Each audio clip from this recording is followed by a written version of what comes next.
Hello. ചില സമയങ്ങളിൽ ഞാൻ ചിന്തിക്കാറുണ്ട് കുട്ടികൾക്ക് കുറച്ച് കുറുമ്പൊക്കെ അത്യാവശ്യമാണ്. കാരണം എൻ്റെ പിള്ളേരെ പറ്റി പല കംപ്ലൈൻറ്റും ഞാൻ സ്കൂളിൽ നിന്നും പുറത്തുനിന്നായിട്ട് കേൾക്കാറുണ്ട്. അപ്പോഴൊക്കെ ഞാൻ എൻ്റെ ആ ഏജിലേക്ക് തിരിച്ചു പോകും. 13 വയസ്സ് മുതൽ അങ്ങോട്ട് ഓരോ ഓരോ കാലഘട്ടങ്ങളിലും വളരെ വ്യത്യസ്തമായ ചിന്തകളും പ്രവർത്തികളൊക്കെ ആയിരുന്നു. അതുപോലെ തന്നെ ഞങ്ങൾ കുറുമ്പ് കാണിക്കുമ്പോൾ ഞങ്ങളുടെ പേരൻസ് എടുത്ത ആ വേദന അതിൽ കൂടി കടന്നു പോകുമ്പോൾ വിചാരിക്കും ഇതൊക്കെ ജീവിതത്തിൻ്റെ ഭാഗമാണ്, കുറേ നാൾ കഴിയുമ്പോൾ അവർ മാറ്റി ചിന്തിച്ചോളും അല്ലെങ്കിൽ പ്രവർത്തിച്ചോളും എന്ന്. ചില സമയങ്ങളിൽ തോന്നും ഈ വളരെ ഡിസിപ്ലിൻഡ് ലൈഫ് ലീഡ് ചെയ്ത ആൾക്കാർക്ക് വിവാഹം കഴിഞ്ഞ് കുട്ടികളൊക്കെ ഉണ്ടായി കഴിഞ്ഞ് കഴിഞ്ഞിട്ടുണ്ടെങ്കിൽ ഒരു കുട്ടിയുടെ ഒരു ചെറിയ തെറ്റ് പോലും ആക്സെപ്റ്റ് ചെയ്യാൻ ബുദ്ധിമുട്ടായിരിക്കുന്നു.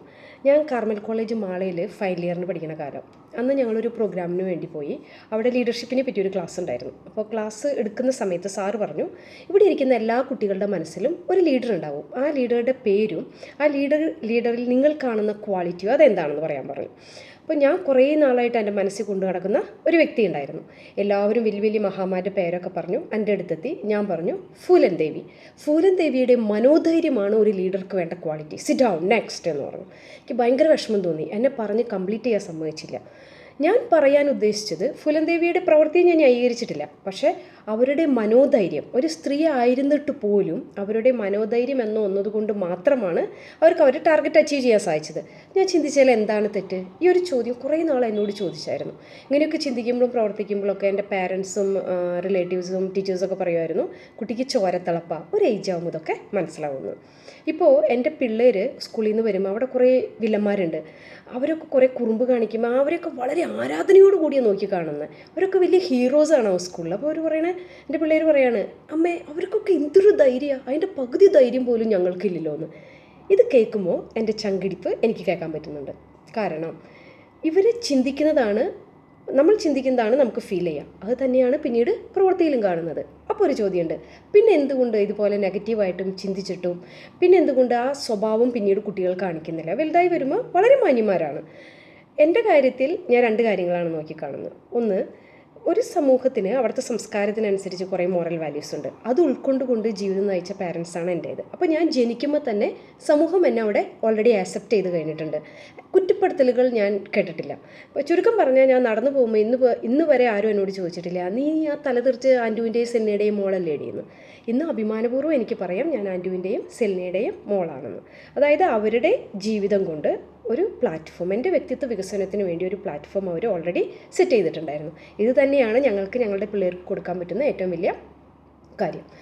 അതുപോലെ തന്നെ മറ്റ് ഫാക്ടേഴ്സ്, ഇപ്പോൾ റിലേറ്റീവ്സ്, നാട്ടുകാർ, ടീച്ചേഴ്സ്, ഇതിലൊക്കെ ഉപരിയായി ഞാൻ എൻ്റെ നെഞ്ചോട് ചേർത്ത് പിടിക്കുന്ന എൻ്റെ ഫ്രണ്ട്സ്, ഇതിലൊരു ഫാക്ടർ പോലും എൻ്റെ ഈ നെഗറ്റീവ് തോട്ടിനെ സപ്പോർട്ട് ചെയ്യുന്ന രീതിയിൽ വന്നില്ല. എനിക്കുണ്ടായിരുന്നു ഒത്തിരി പേരോട് വെറുപ്പും വിദ്വേഷമൊക്കെ. അപ്പോൾ എന്തെങ്കിലും രീതിയിൽ എനിക്ക് സപ്പോർട്ട് കിട്ടിയിരുന്നെങ്കിൽ എൻ്റെ ക്യാരക്ടറിലും ഈ സ്വഭാവമൊക്കെ, ഞാൻ ആരാധിച്ചിരുന്ന വ്യക്തിയുടെ സ്വഭാവമൊക്കെ കാണിക്കുമായിരുന്നു.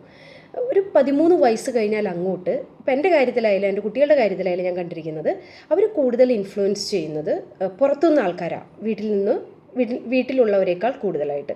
അപ്പോൾ നമ്മുടെ സമൂഹത്തിനൊരു ട്രെൻഡ് ഉണ്ട്, ഇവർ ഇതുപോലെ നെഗറ്റീവായിട്ട് പെരുമാറുകയും ചെയ്യുകയൊക്കെ ചെയ്യുമ്പോൾ അവരെ കുറ്റപ്പെടുത്തുക, പബ്ലിക്കിൽ വിമർശിക്കുക, ഇങ്ങനെയൊക്കെ കാണുമ്പോൾ എനിക്ക് എന്താ തോന്നാറെന്നറിയോ?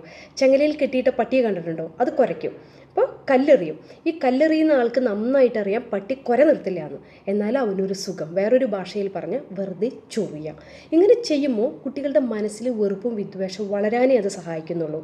ഒരു ഏജ് ആകുമ്പോൾ ഒരു മാറ്റി ചിന്തിക്കും. അത് തന്നെയല്ല, 19-20 വയസ്സായി കഴിഞ്ഞാൽ പാരൻസിൻ്റെ കൺട്രോളിൽ നിന്ന് അവർ പുറത്തു വരും. അപ്പോൾ ആദ്യം കടി കിട്ടും ഈ കല്ലെറിഞ്ഞ ആൾക്ക്, പിന്നെ മൊത്തം സമൂഹത്തിനും കുടുംബത്തിനും അവർ പ്രശ്നം ഉണ്ടാക്കിക്കൊണ്ടിരിക്കുകയും ചെയ്യും. നമ്മൾ സ്വതവേ പറയുന്നൊരു വാക്കുണ്ട്, കുറ്റവാളി ഒരിക്കലും ജനിക്കുന്നില്ല, അത് സാഹചര്യങ്ങൾ അവനങ്ങനെ ആക്കുന്നതാണെന്ന്. ഒരു ഏജ് കഴിയുമ്പോൾ അവർ മാറ്റി ചിന്തിച്ച് തുടങ്ങും. അതുവരെ നമ്മൾ ക്ഷമയോടുകൂടി കാത്തിരിക്കുക. നമുക്ക് പുറത്തു നിന്ന് ചെയ്യാൻ പറ്റുന്ന റോള് ഭംഗിയായിട്ട് നമ്മൾ ചെയ്തു തീർക്കുക. ഒരു ഫ്രണ്ടായിട്ടായിരിക്കാം, നല്ല നാട്ടുകാരനായിട്ടായിരിക്കാം, വീട്ടുകാരനായിട്ടായിരിക്കാം. ചുരുക്കം പറഞ്ഞാൽ പേരൻസിൻ്റെ മാത്രം റെസ്പോൺസിബിലിറ്റി അല്ല ഒരു കുട്ടിയുടെ വ്യക്തിത്വ വികസനം. അവൻ റിലേറ്റ് ചെയ്തിരിക്കുന്ന മൊത്തം കമ്മ്യൂണിറ്റിയുടെ കൂടി റെസ്പോൺസിബിലിറ്റിയാണ്. 25 വയസ്സായപ്പോൾ ഞാൻ ഒരു ഇൻ്റർവ്യൂവിന് പോയി. അന്ന് എന്നോട് ചോദിച്ചു ഞാൻ ഏറ്റവും അധികം ഇഷ്ടപ്പെടുന്ന വ്യക്തി ആരാണെന്ന്. അന്ന് ഇങ്ങനൊരു വ്യക്തിയുടെ പേരേ എൻ്റെ മനസ്സിലില്ല. ഞാൻ പറഞ്ഞത് മദർ തെരേസ എന്നായിരുന്നു. അപ്പോൾ വീണ്ടും കാണാം. ബൈ.